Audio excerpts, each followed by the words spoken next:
sa pagpasok nila sa buhay natin, mararamdaman natin, ganun pala kasakit yun. Minsan talaga mga kabisyo, darating sa buhay natin, nakakatok ang isang unexpected na tao na akala natin pang malakasan, pang matagalan na talaga.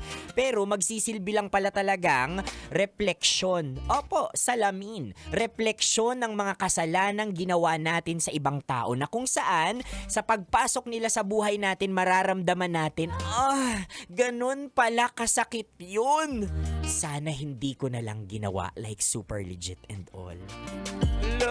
Naku, sinasabi ko talaga, mahirap yan. Pero mga kabisyo, sa pakikinig ko sa Dear Love natin kani-kanina na pinagbidahan talaga nitong si John, kasi lagi siyang naniniwala na you only live once daw, kaya go lang ng go sa buhay, regardless kung may nasasaktan na siya or wala, diba?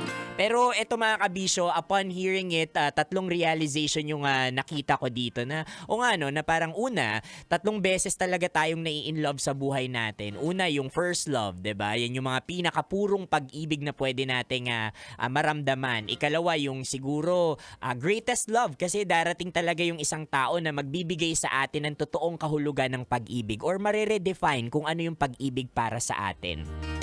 At ikatlo, ito yung unexpected love sa isang unexpected person.